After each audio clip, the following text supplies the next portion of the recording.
Hello दोस्तों, मैं सोमवी सिंह। आज मैं आपको कुछ इस तरह के इंटरेस्टिंग फैक्ट्स बताऊंगा, नॉलेज बताऊंगा, जो आपको अपने जीवन को बैलेंस करने में काफ़ी हेल्प करेंगी। और मैं आशा करता हूँ ये वीडियो आप पूरा ज़रूर देखिएगा, जिससे कि आप अपनी लाइफ में कुछ बड़ा बदलाव ज़रूर कर पाएँ और समझ पाएँ कि आपके जीवन पर प्लैनेट के क्या इफ़ेक्ट आते हैं। गोचर में जब कोई प्लैनेट रेट्रोग्रेड होते हैं, उच्च के होते हैं, नीच के होते हैं, या कोई भी मेजर राशि परिवर्तन करते हैं, तो उनका हमारे जीवन पर क्या इफ़ेक्ट आता है? क्या गोचर ही मेन रोल प्ले करता है? क्या दशाएँ रोल प्ले नहीं करती हैं? तो इस तरह का क्या इफ़ेक्ट हमारे जीवन पर पड़ता है? हम दशा फ़ॉलो करें कि गोचर देखें, जो बीच-बीच में राशि परिवर्तन होते रहते हैं, उनके कितने परसेंट रिज़ल्ट्स हमारे जीवन पर पड़ते हैं? क्या गोचर का एनालिसिस आज की डेट में जो बहुत सारे लोग करते हैं, क्या वो एक सही तरीका है? आज हम इन सारी चीज़ों के बारे में बात करेंगे। यदि आप हमारे चैनल पर नए हैं, तो चैनल को सब्सक्राइब ज़रूर कर लीजिएगा, क्योंकि मैं 3 घंटे का एक ऐसा मॉड्यूल प्रोग्राम लेके आने वाला हूँ, जिसमें मैं आपको सिखाऊँगा कि ज्योतिष किस तरह से सीखते हैं। और जो लोग एस्ट्रोलॉजर नहीं हैं, मैं उन लोगों को सिखाना चाहता हूँ, आम पब्लिक को सिखाना चाहता हूँ, जिससे कि वो अपने जीवन को थोड़ा सँभाल पाएँ। क्योंकि आज की डेट में एस्ट्रोलॉजर की फ़ीस भी बहुत महँगी हो गई है, और आप बार-बार बार-बार कंसल्टेशन की वजह से आपको भी बहुत सारी फ्रस्ट्रेशन होती है, क्योंकि गोचर में इतने सारे बदलाव होते हैं। कभी बुध रेट्रोग्रेड हो जाएँगे, कभी शुक्र रेट्रोग्रेड हो जाएँगे, कभी शनि की दृष्टि गुरु पे पड़ जाएगी। तो ये सारे इतने मेजर इवेंट हो जाते हैं कि वो हमारी जीवन की परेशानियों को कम ही नहीं होने देते हैं। कभी हमारी दशा ठीक चलती है तो गोचर खराब हो जाता है, कभी गोचर में शनि से गुरु पीड़ित हो जाएगा। तो ये सारी घटनाएँ कुछ न कुछ हमारे जीवन में प्रॉब्लम्स को लेके आती रहती है। तो हमारा जीवन इसी तरह से भटकता रहता है। हम यूट्यूब पर सर्च करते रहते हैं कि आज का राशिफल क्या है। और मैं एक चीज़ और बता दूँ, राशिफल को लेकर आप रोज़ाना वीडियो देखना बिल्कुल बंद कर दीजिए। ये आपकी मेंटल स्थिति को बहुत बुरी तरह से डैमेज करती हैं। और पहली बात तो ये चंद्र राशि को लेके जो राशिफल जो प्रेडिक्ट होता है डेली बेसिस पे, वीकली बेसिस पे, इनमें से बहुत सारे 99% चीज़ें तो आप पर एप्लीकेबल होती ही नहीं है। वो एक जनरलाइज़ेशन होता है। वो केवल एक चंद्र की राशि को कंसीडर करके उस प्लैनेट के रिस्पेक्ट में कहाँ-कहाँ रेट्रोग्रेड हुए, उसको लेके वो प्रेडिक्शन बताया जाता है। वो एक जनरलाइज़ेशन व्यू है, लेकिन वो आम पब्लिक पर एप्लाई होता ही नहीं है, और आम पब्लिक उसको देखकर प्रॉब्लम में आ जाती है, मानसिक चिंताओं में आ जाती है, परेशानियों में रह जाती है। मैं इसका एक एग्ज़ाम्पल बताता हूँ। सपोज़ किसी ने मेष राशि का राशिफल बताया कि आज के दिन में, आज आपके ऑफ़िस में कुछ न कुछ प्रॉब्लम्स हो सकती हैं। आज आपके साथ बॉस के साथ में कुछ बहस होगी, जिसके कारण आपकी जॉब जाने के भी खतरे बन सकते हैं। इस तरह की सिचुएशन में आपको उनसे आर्गुमेंट नहीं करना है। अगर इस तरह का किसी ने राशि फल प्रेडिक्शन दिया है, तो ऐसे में क्या होगा, मेष राशि वाले बहुत सारे लोग हैं, तो क्या सारे मेष राशि वाले ये चीज़ें अप्लाई हो जाएँगी? बिल्कुल नहीं होंगी। इवन मेष राशि में सिर्फ़ केवल जो 1-2% लोग होंगे, उन पर ये बाय कोइंसिडेंस ये चीज़ें अप्लाई हो जाएँगी। अगर मान लीजिए 100 लोगों ने इस तरह की वीडियो देखी, 100 में से 5 लोग ऑफ़िस गए, उनकी ऑफ़िस में किसी सीनियर से बहस हो गई कोइंसिडेंटली।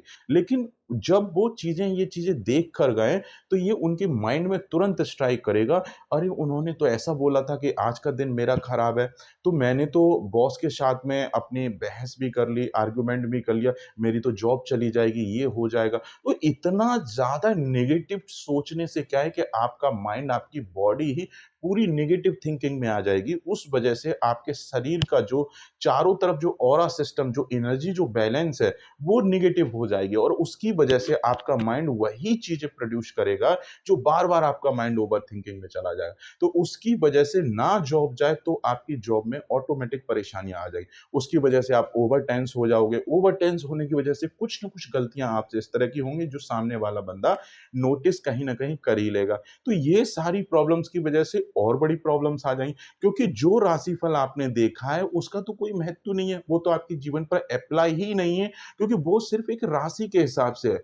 आपके चार्ट में लगन कुंडली में कौन-सा प्लैनेट कहाँ बैठा है, वो किस तरह से दृष्टि कौन से प्लैनेट पर डाल रहा है और किस तरह के आपके चार्ट में योग हैं और किस तरह का बॉडी में आपके एनर्जी लेवल बढ़ रहा है, उस पर डिपेंड करता है। एक सिंपल राशिफल से आप कैसे बता सकते हैं किसी के जीवन में कि ये इंसिडेंट उसके जीवन में होने वाला है। तो ये सारी चीज़ें आप पहली बात तो देखना बंद कर दीजिए क्योंकि इससे सिर्फ़ आप केवल स्ट्रेस्ड होंगे, टेंस्ड होंगे और जो घटनाएँ नहीं भी हो रही हैं, वो घटनाओं को आप अपने पास बुला लोगे क्योंकि जैसा आप सोचेंगे उस टाइम में, ड्यूरेशन में, माइंड वैसे ही रिएक्ट करेगा, उसी तरह की एनर्जी को डेवलप करेगा। और जाने-अनजाने में आप इस तरह की गलतियाँ करेंगे और उसकी वजह से हम अपनी परेशानियाँ, health issues day by day और बढ़ा लेते हैं, सिर्फ़ केवल स्ट्रेस के चलते। क्योंकि हम कहीं न कहीं ज्योतिष पर बहुत भरोसा करते हैं, एस्ट्रोलॉजर पर भी बहुत भरोसा करते हैं क्योंकि वो गुरु समान है।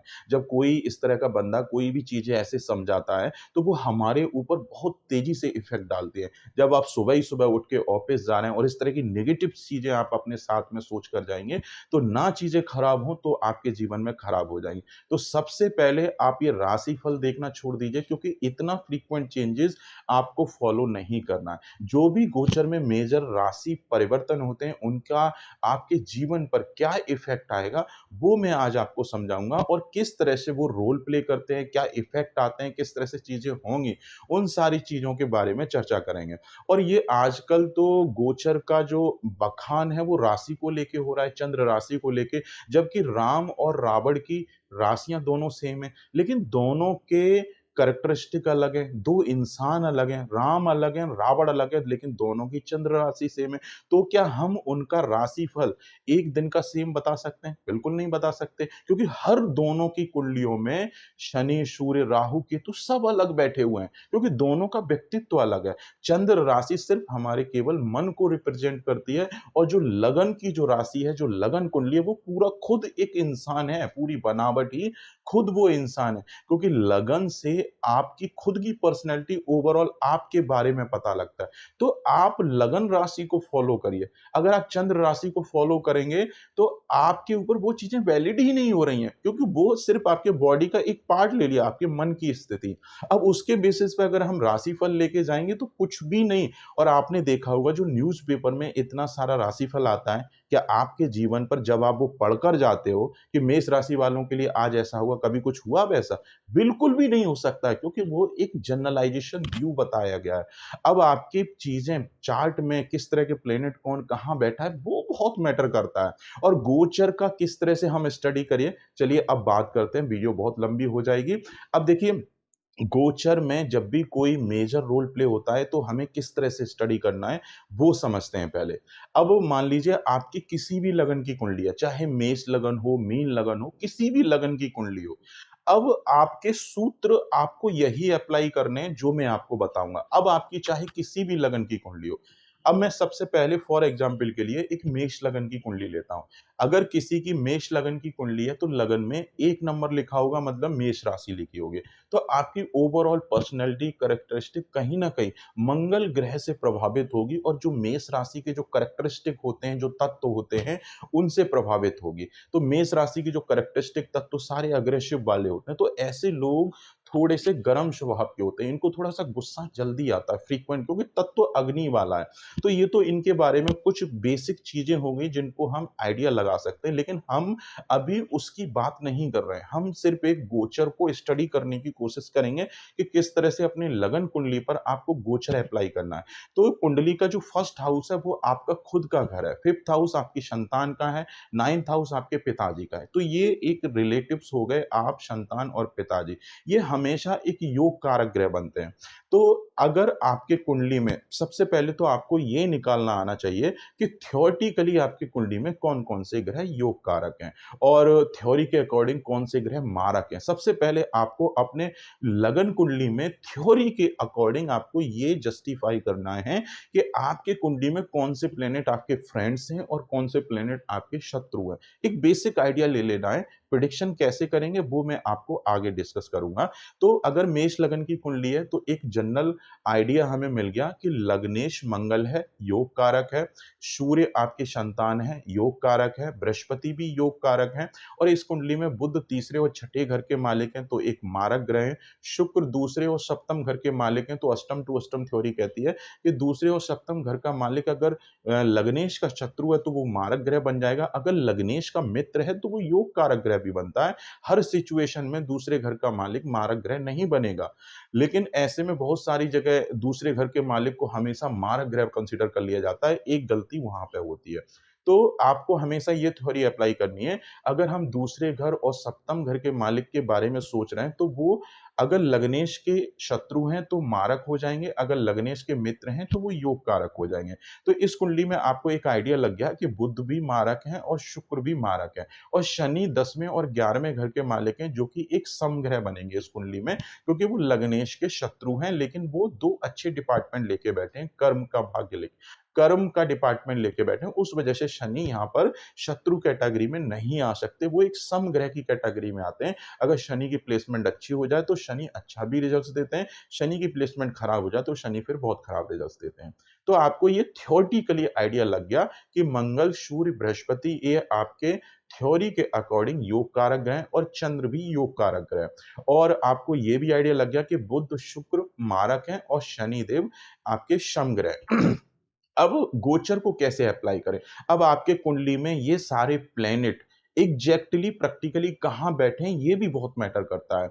अब मान लीजिए किसी के लगन को अब हम गुरु के गोचर से कंपैरिज़न करते हैं कि गोचर का इफ़ेक्ट अब मेष लगन के ऊपर किस तरह से रहने वाला है। सपोज़ किसी की मेष लगन की कुंडली है और उसमें गुरु जो है उच्च के बैठे हैं सपोज़ 4th हाउस में। पहला हम ये एक केस ले लेते हैं, ये केस आप कोई भी आप ले लो। अगर गुरु आपके चार्ट में या कोई भी प्लेनेट योग कारक ग्रह जो भी है, अगर उसकी प्लेसमेंट कुंडली के अच्छे भावों में अच्छे भाव कौन से हैं? आपका फर्स्ट हाउस अच्छा है, second, fourth, fifth, seventh, ninth, 10th, 11th ये अच्छे भाव माने और कुंडली का जो तीसरा, छठा, 8वां, 12वां ये बुरे भाव हैं क्योंकि ये सारी ये तीसरा घर फिजूल की मेहनत बढ़ाएगा, अननेसेसरी सामाजिक क्षेत्र से स्ट्रगल कराता है। मतलब ओवरऑल हार्ड वर्क का घर है, इसलिए बुरा है। छठा घर रोग, कर्ज, शत्रु का इसलिए खराब है और 8th हाउस प्रॉब्लम्स का है, ऑब्स्टेकल्स का है और 12th हाउस आपके खर्चे, हॉस्पिटल के बिल्स का है। इसलिए ये घर बुरे हैं। अब मान लीजिए गुरु की प्लेसमेंट अगर किसी के अच्छे भाव में है, कहीं अच्छी जगह बैठे हैं, अब वो कहीं भी बैठे हों, पहले घर में बैठे हों, दूसरे घर में या 5वें घर में, चौथे घर में, कहीं भी अच्छी जगह बैठे हों, बशर्ते वो नीच के नहीं होने चाहिए। तो ऐसे में मान लीजिए गुरु किसी के लगन में अच्छी जगह बैठे हैं। अब गुरु का रेट्रोग्रेड पीरियड चालू होगा 4 सितंबर से लेके 31 दिसंबर तक। तो गुरु रेट्रोग्रेड का मतलब होता है कि वो प्लैनेट अर्थ के रिस्पेक्ट में उल्टी डायरेक्शन में हो गया है। अर्थ के रिस्पेक्ट में उसकी रिलेटिव स्पीड बढ़ जाएगी। उसकी वजह से क्या है, आपने फिजिक्स में पढ़ा होगा कि अगर 2 बॉडी अपोजिट डायरेक्शन में चल रही हैं, तो हम अगर उसकी रिलेटिव स्पीड निकालें तो डबल, ट्रिपल देखी जाती है। जिस तरह की स्पीड है, कम से कम डबल तो एटलीस्ट देखने को मिलती है। मतलब उसकी एक्चुअल स्पीड से हमें ज़्यादा स्पीड हो जाती है। तो जब भी कोई प्लैनेट अगर रेट्रोग्रेड होता है तो वो नॉर्मल से ज़्यादा एनर्जी हमारे शरीर पे पड़ने लगती है। ये बेसिकली एक मतलब होता है रेट्रोग्रेड होने का। लेकिन बहुत सारे लोग कहते हैं रेट्रोग्रेड का मतलब है कि वो पिछले भाव के भी रिजल्ट देगा, ऐसा कुछ नहीं होता है, ये सब चीज़ें आप भूल जाइए। तो रेट्रोग्रेड का मतलब होता है कि प्लैनेट की एनर्जी में 3 से 5 गुना कम से कम इतना एनर्जी लेवल आपके शरीर में बढ़ने वाला है। तो जब गुरु रेट्रोग्रेड होंगे तो आपके बॉडी में गुरु का एनर्जी लेवल बहुत तेजी से बढ़ेगा 4 सितंबर से और अभी जितना भी एनर्जी लेवल पड़ रहा है उसका ये मान लीजिए 3 टू 5 टाइम्स आपके बॉडी में गुरु की एनर्जी इंक्रीज होने वाली है। अब ये बढ़ी हुई गुरु की एनर्जी आपको क्या इफेक्ट देगी, ये पता लगेगा कि आपके लगन कुंडली में गुरु कैसे हैं और कहाँ बैठे हुए हैं।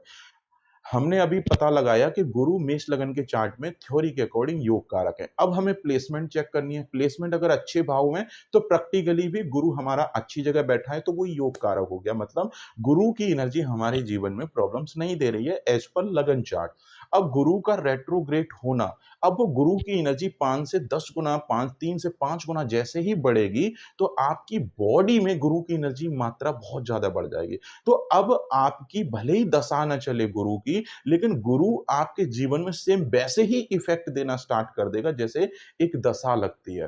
तो हमारा बेसिकली हमारे जीवन में सबसे ज़्यादा रिजल्ट्स उस ग्रह के मिलना स्टार्ट हो जाते हैं जब उसका हमारे बॉडी के अंदर एनर्जी लेवल्स बहुत ज़्यादा बढ़ जाता है। चाहे वो दशा चलने की वजह से एनर्जी लेवल बढ़े, चाहे वो गोचर में रेट्रोग्रेड होने की वजह से बढ़े या फिर वो गोचर में उच्च के हो जाएँ, कहीं अच्छी जगह बैठ जाएँ, उसकी वजह से भी अगर एनर्जी लेवल बढ़े, तो वो सारी घटनाएँ हमारे साथ में होना स्टार्ट हो जाएँगी। हमारे जीवन में जो गोचर जो होता है, 50% रिजल्ट्स गोचर से आते हैं और 50% रिजल्ट्स हमारी जो एक्जिस्टिंग जो दशा चल रही है, वहाँ से आ रहा है। जैसे किसी की शुक्र की महादशा चल रही होगी, किसी की बुध की महादशा चल रही होगी, तो वो रिजल्ट्स वहाँ से हमें 50% हमारी लाइफ को ऑलरेडी अफ़ेक्ट कर रहा है। अच्छा कर रहे हैं तो अच्छा, बुरा कर रहे हैं तो बुरा चल रहा है। अब ये गुरु का गोचर जैसे ही होगा, तो ये क्या करेगा, अब यहाँ से हमारे जीवन में 50% रिजल्ट्स आ जाएँगे। अगर किसी के चार्ट में जैसे मेष लगन के चार्ट में फॉर एग्ज़ाम्पल गुरु योग कारक है, उसकी प्लेसमेंट भी अच्छी है, तो गुरु हमारे लिए बहुत अच्छा हो गया। अब ये गोचर भी हमारे कुंडली के कहाँ हो रहा है, लगन में हो रहा है, फर्स्ट हाउस में। अब गुरु की 3 दृष्टियाँ होती हैं, 5वें, 7वें, 9वें घर को देखेंगे, तो इनकी दृष्टियाँ इन 5वें, 7वें, 9वें घर को भी एक्टिवेट कर देंगी और गुरु जिन घरों का मालिक है, उन घरों का भी बल बढ़ जाएगा। तो अब ये कौन-कौन से हाउसेज़ आपके चार्ट में एक्टिव हो जाएँगे, ये पकड़िए। आपका 9th हाउस एक्टिव हो जाएगा, वो 12th हाउस का लॉर्ड है, वो भी एक्टिव हो जाएगा। फर्स्ट हाउस एक्टिव हो जाएगा क्योंकि लगन में गोचर होगा, 5वें घर पे दृष्टि डालेगा, 7वें घर में और 9वें घर पे, ये सारे घर एक्टिव हो गए। पहला, 5वां, 7वां, 9वां और 12वां घर, ये आपके चार्ट में 4 हाउसेज़ एक्टिवेट हो जाएँगे गुरु के रेट्रोग्रेड होने से।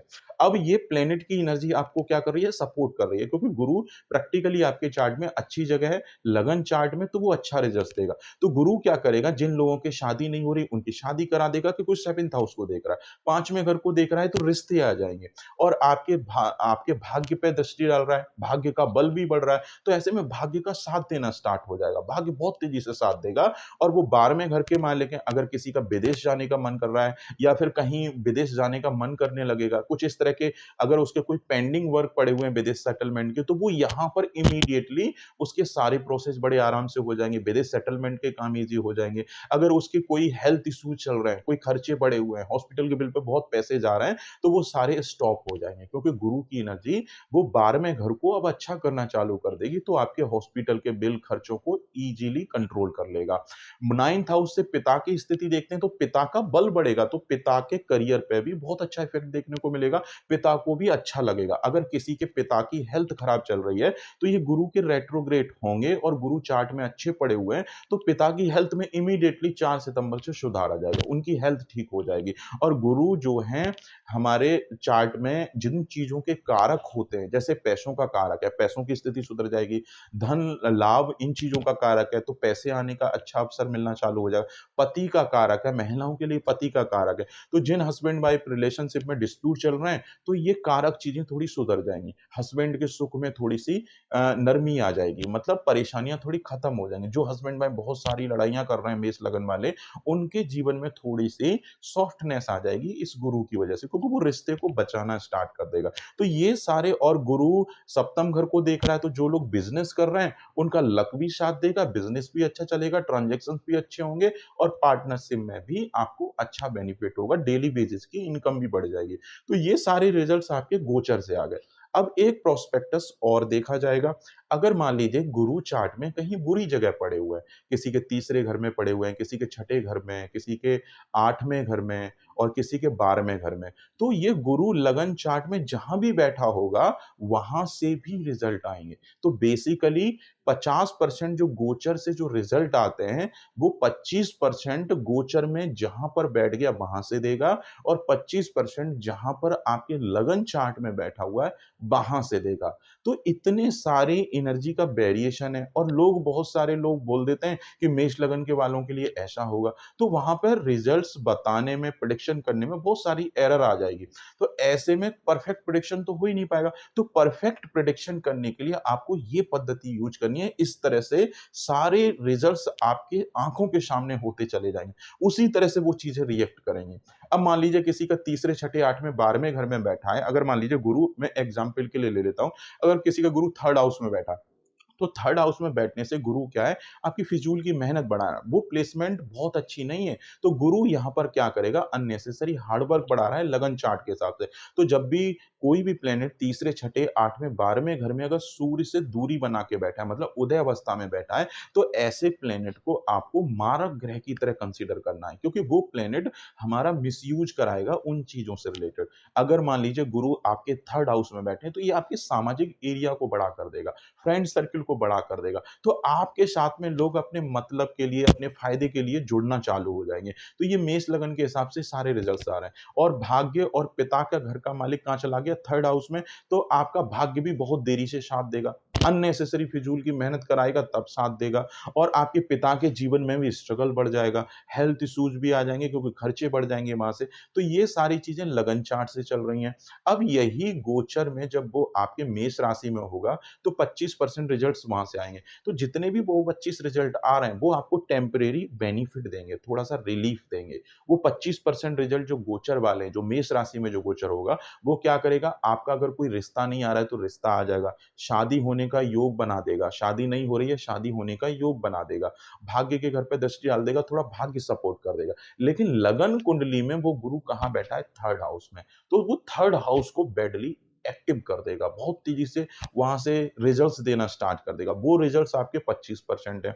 तो गुरु जब 3rd हाउस में बैठ के रिजल्ट देगा, तो वो आपके सामाजिक क्षेत्र को बड़ा करेगा। अननेसेसरी फिजूल की मेहनत, हार्ड वर्क, और जो लोग जॉब में, उनके सीनियर कलीग, सबॉर्डिनेट उनको दुनिया भर का काम पकड़ा देंगे, और जो लोग बिज़नेस कर रहे हैं, उनके बिज़नेस एक्टिविटीज़ में लोग आएँगे, अननेसेसरी सरदर्द बढ़ा के चले जाएँगे, माल खरीदेंगे नहीं, और आपकी सेल डाउन हो जाएगी, ट्रांज़ैक्शंस कम हो जाएँगे, कस्टमर आएगा लेकिन माल परचेज़ नहीं करेगा, कम करेगा, क्योंकि उसने आपकी फिज़ूल की मेहनत बढ़ा रखी है 3rd हाउस से रिलेटेड। आपके 7th हाउस पे दृष्टि डालेगा, तो आपके बिज़नेस एक्टिविटीज़ को स्लो डाउन कर देगा थोड़ा बहुत। अब ये हालाँकि गुरु लगन से गोचर के हिसाब से 7th हाउस को देख रहा है, तो पार्टनरशिप, रिलेशनशिप में बहुत ज़्यादा इश्यूज़ नहीं क्रिएट करेगा।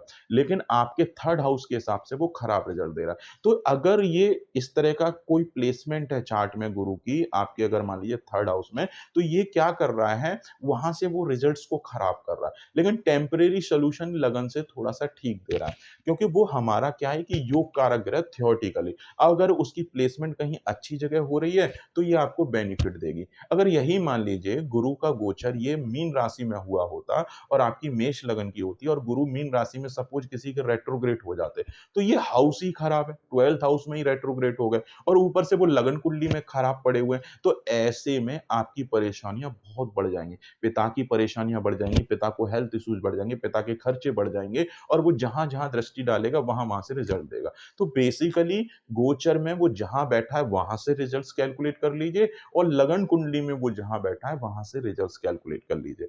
अगर वो तीसरे घर में बैठेगा, तो सामाजिक क्षेत्र का एरिया बैडली अफ़ेक्ट करेगा, तो जो चीज़ें, जितनी भी करियर ग्रोथ थोड़ा बहुत अच्छी होगी गोचर के हिसाब से, वो सारी चीज़ें हमारी सामाजिक क्षेत्र के पास एनर्जी चली जाएगी। कहीं न कहीं हमारा मिसयूज़ हो जाएगा सामाजिक क्षेत्र के द्वारा, हार्ड वर्क बढ़ जाएगा, या जो पैसे अर्जित किए हैं, कहीं न कहीं वो पैसे फँसाने का फिर काम करेगा तीसरे हाउस से। क्योंकि सामाजिक क्षेत्र हमारे पास में मतलब के लिए जुड़ेगा। अगर किसी के चार्ट में मान लो लगन कुंडली में अगर वो गुरु छठे घर में बैठा है, तो छठे घर में बैठ के गुरु क्या करेगा, वो छठे घर की ग्रोथ कर देगा। तो छठे घर की ग्रोथ करेगा, तो रोग, कर्ज, शत्रु, ये सारी चीज़ें बढ़ेंगी, साथ में नौकरी में प्रमोशन, नौकरी में वृद्धि, ये सारी चीज़ें अच्छी हो जाएँगी। तो अगर किसी के चार्ट में गुरु अगर लगन कुंडली में छठे घर में बैठे हुए हैं, तो ऐसे में नौकरी में ग्रोथ कर देगा। अब ये गोचर भी हो रहा है आपके लगन 1st हाउस में, तो गोचर के अकॉर्डिंग जो 25% रिजल्ट आ रहे हैं, वो अच्छे आ रहे हैं। अब 25% जब रिजल्ट आएँगे लगन के हिसाब से, तो लगन में वो 6th हाउस में बैठा है। तो ऐसे लोगों की नौकरी ग्रोथ हो जाएगी, कुछ प्रमोशन हो जाएँगे, अचानक से उनके प्रमोशन के योग बन जाएँगे, कुछ अच्छी अपॉर्च्युनिटी क्रिएट हो जाएगी, लेकिन आपके खर्चे बढ़ जाएँगे। आपको रोग बढ़ जाएगा, छोटी-मोटी हेल्थ इश्यूज़ बढ़ जाएगा। तो जितनी आपकी इनकम बढ़ी, वो कहीं न कहीं आपके थोड़े बहुत खर्चे में कन्वर्ट हो जाएगी। अब ये पिता के घर का मालिक है। अब पिताजी कहाँ बैठे हैं? रोग भाव में, तो पिता की हेल्थ डाउन हो जाएगी। तो ये कुछ नेगेटिव इफ़ेक्ट फिर आना स्टार्ट हो जाएँगे लगन चार्ट के हिसाब से। हालाँकि 25% रिज़ल्ट्स आएँगे यहाँ से लगन चार्ट के साथ और 25% आपके गोचर से आएँगे। तो इस तरह से ये कॉम्बिनेशन 50% का बन जाता है और बाकी की जो आपकी दशाएँ जिस भी ग्रह की चल रही हैं, वो तो आपके जीवन में 50% रिज़ल्ट दे ही रहा है। तो ऐसे में सारा खेल वो एनर्जी लेवल का है। जब भी कोई ग्रह की एनर्जी लेवल आपकी बॉडी में बढ़ जाएगी, उस तरह की घटनाएँ, उस तरह के इवेंट्स आपके साथ में होना स्टार्ट हो जाएँगे। तो एक्चुअल में गोचर को ऐसे स्टडी किया जाता है। अब आपकी किसी भी लगन की कुंडली हो, अगर आपके चार्ट में जैसे अगर मान लो किसी की वृष लगन की कुंडली है, तो वृष लगन की कुंडली में जो है गुरु जो है एक मारक ग्रह होते हैं। अब मारक ग्रह हैं तो वो गुरु आपको प्रॉब्लम्स देगा। वृष लगन की कुंडली में जो है गुरु जो है आपके 8th हाउस के लॉर्ड हैं और आपके 11th हाउस के लॉर्ड हैं। दोनों मतलब वो अष्टम घर का मालिक है और लाभ का घर का मालिक है। अगर ये लगन अब ये गोचर कहाँ होगा कुंडली के 12th हाउस में। तो 12th हाउस में एक तो गोचर खराब हो रहा है और वो पहले ही लगन चार्ट में हमारा शत्रु प्लैनेट है। ऊपर से गोचर भी बुरे भाव में हो रहा है, तो ऐसे में वृष लगन वालों की हालत खराब हो जाएगी। उनको एंग्जायटी, डिप्रेशन, ओवरथिंकिंग ये सारी चीज़ें बढ़ जाएँगी। हालाँकि वो 11वें घर के मालिक हैं, तो जिस घर का बल बढ़ेगा उस घर से रिलेटेड रिज़ल्ट आ जाएँगे। तो आपकी इनकम नो डाउट बढ़ जाएगी क्योंकि 11वें घर का बल बढ़ेगा। लेकिन वो बढ़ा हुआ इनकम आपका कहाँ चले जाएगा? खर्चे में क्योंकि वो खर्च बाहु में बैठा है। तो आपने जितना पैसा कमाया वो सब का सब बर्बाद कर देगा गुरु। तो ऐसे में हेल्थ इश्यूज़ भी बढ़ जाएँगे, प्रॉब्लम भी बढ़ जाएँगी, एंग्जायटी, ओवरथिंकिंग, डिप्रेशन और काम-काज में ऑब्स्टेकल भी देना स्टार्ट कर देगा। फैटी लीवर को अफेक्ट कर देगा, लीवर से रिलेटेड थोड़ी प्रॉब्लम्स लाना चालू कर देगा और जितनी भी कारक चीज़ें उनसे रिलेटेड वो प्रॉब्लम क्रिएट करने लगेगा। तो ऐसे में इस तरह की परेशानियाँ आना स्टार्ट हो जाएँगी। हालाँकि ये गुरु का गोचर थोड़ा-सा बेनिफिट सभी लगन वालों को देगा क्योंकि अभी एक्चुअल में शनि की दृष्टि गुरु पर है, तो गुरु पीड़ित है। तो एक्चुअल में जितना खराब इस समय चल रहा है गुरु के पीड़ित होने की वजह से, अब वो गुरु रेट्रोग्रेड होगा तो गुरु की एनर्जी लेवल इंक्रीज़ हो जाएगी। तो जो पीड़ित अवस्था है गुरु की, जो गुरु को जो परेशानी हो रही है शनि की वजह से, उस परेशानी से छुटकारा मिल जाएगा क्योंकि वो एनर्जी लेवल इंक्रीज़ हो जाएगा। तो अब शनि बहुत ज़्यादा पीड़ित नहीं कर पाएँगे। तो उसकी वजह से वो एक टेम्परेरी इफ़ेक्ट आएगा धन लाभ वृद्धि का। थोड़ा बहुत इनकम ज़रूर सुधर जाएगी, लेकिन वो बढ़ी हुई इनकम आपका चार्ट वृष लगन का होने की वजह से वो खर्चे में कन्वर्ट हो जाएगी क्योंकि लगन चार्ट में गुरु आपके मारक ग्रह हैं। अगर वो लगन चार्ट में गुरु मारक ग्रह हैं, लेकिन अगर उनकी प्लेसमेंट कहीं किसी भी अच्छे भाव में है, तो ये बहुत ज़्यादा प्रॉब्लम नहीं देगा। प्रॉब्लम देगा क्योंकि 8वें घर का बल बढ़ जाएगा और आपके खर्चे बढ़ जाएँगे। प्रॉब्लम तो देगा, लेकिन उतना प्रॉब्लम नहीं देगा, जितना वो उसको देना चाहिए। अगर वृष लगन की कुंडली में सपोज़ गुरु की प्लेसमेंट छठे, 8वें, 12वें और तीसरे घर में, तो ये फिर जीना हराम कर देगा क्योंकि वहाँ से भी रिज़ल्ट्स आना चालू हो जाएँगे। एक तो शत्रु प्लैनेट और ऊपर से अगर लगन चार्ट में उसकी प्लेसमेंट खराब हो गई, तो बहुत सारे खराब रिज़ल्ट्स आना चालू हो जाएँगे। तो ऐसे में परेशानियाँ फिर गुरु बहुत ज़्यादा वहाँ पर बढ़ा देगा। तो ऐसे में फिर गुरु के हमें दान करने पड़ेंगे क्योंकि इतनी गुरु की बढ़ी हुई एनर्जी हमारे जीवन को परेशानी में डाल देगी। वो सेम उसी तरह से रिजल्ट्स देगी जैसे कोई दशा चल रही हो। तो ऐसे में इस गुरु के दान करके फिर हमें एनर्जी लेवल को डाउन करना पड़ेगा। आई होप आपको ये चीज़ें समझ में आ रही होंगी। तो आपको अपने लगन के अकॉर्डिंग पहले सबसे पहले थ्योरी के अकॉर्डिंग उसको कैलकुलेट करिए कि वो चार्ट में कैसा है। फिर उसकी प्लेसमेंट देखिए कि प्लेसमेंट अच्छी जगह है कि खराब जगह है। अगर अच्छी जगह प्लेसमेंट है और योग कारक है, तो ये गुरु का गोचर फिर चाहे किसी भी हाउस में हो जाए, आपको ओवरऑल रिज़ल्ट अच्छे ही मिलेंगे और उससे बेनिफिट मिलेंगे। और अगर आपके चार्ट में गुरु थ्योरी के अकॉर्डिंग मारक ग्रह हैं और वो अच्छी जगह बैठे हैं, तो कम चीज़ें खराब होंगी। होंगी खराब क्योंकि शत्रु है और शत्रु का अगर बल बढ़ेगा तो ऑब्वियस है वो चीज़ों को खराब करेगा। लेकिन हाँ, जिन चीज़ों का वो कारक है और वो ग्रह अगर रेट्रोग्रेड हो रहा है, उसकी एनर्जी लेवल बढ़ रही है, तो वो कारक चीज़ें थोड़ी-सी एक्टिव हो जाती हैं हमारे जीवन में। अब गुरु धन, लाभ, पैसों का कारक है, तो थोड़ा बहुत फाइनेंशियली स्थिति को ये सपोर्ट करेगा, सभी लगन की कुंडली पे सपोर्ट करेगा, लेकिन सबके जीवन पर इसका इफ़ेक्ट अलग-अलग आएगा। किसी की खर्चे बढ़ेंगे, किसी के फादर बीमार हो जाएँगे, किसी को कोई प्रॉब्लम होगी, तो ये सारी परेशानियाँ हर किसी के लगन पे डिफरेंट-डिफरेंट वैरी करेंगी।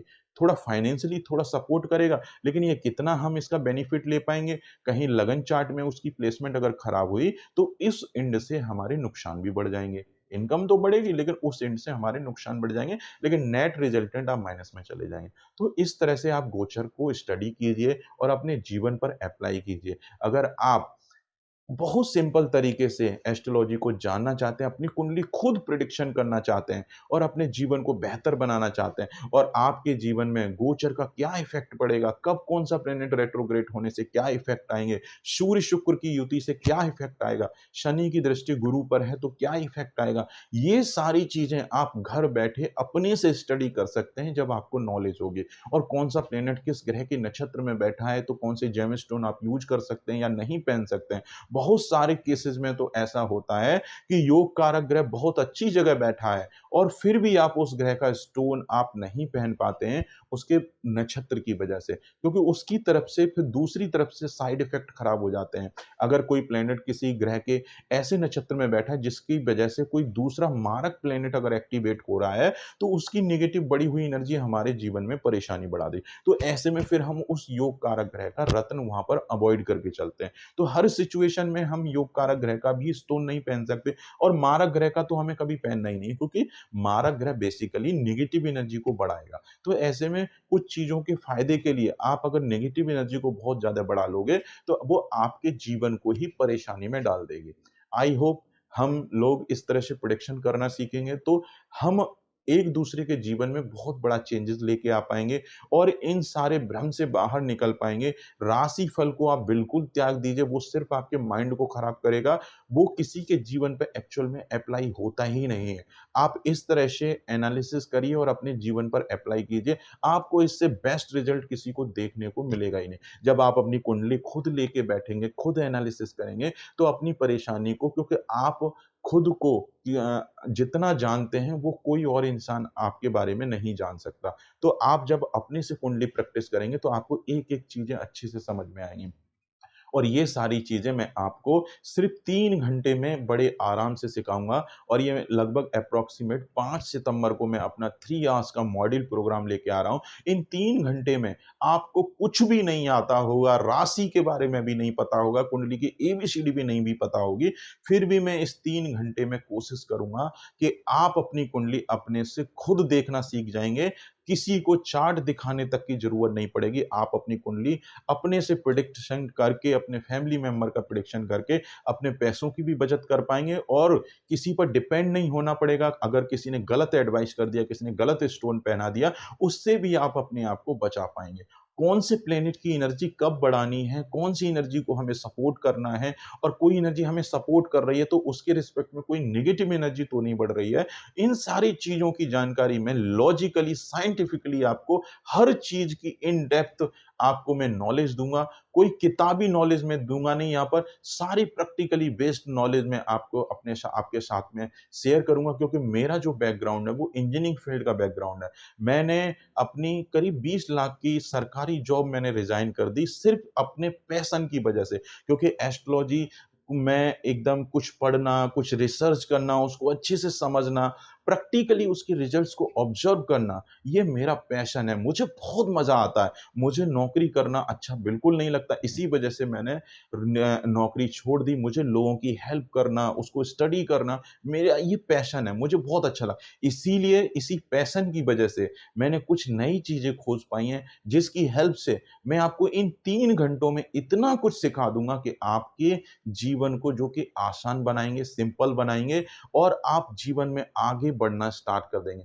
लाइफ में प्रॉब्लम्स तो आएँगे, लेकिन उन प्रॉब्लम से हम कैसे बाहर निकलेंगे, क्योंकि प्रॉब्लम्स हमारे प्रारब्ध का कारण है। हमारा ही पूर्व जन्मों का संचित कर्म की वजह से हम अपने इस जीवन में परेशानियाँ भोग रहे हैं। तो वो तो परेशानियाँ आएँगी। अब इन परेशानियों को हम किस हद तक कम कर पाते हैं, ये आपके रेमेडीज़ और लगन चार्ट के योग पर बहुत सारा डिपेंड करता है। हालाँकि जब भी आप किसी ग्रह का दान करते हैं, तो वो अपने में ही बहुत बड़ा पुण्य होता है। तो दान करने से ऑटोमैटिकली की परेशानी तो आपकी ऐसे ही हटना चालू हो जाएगी।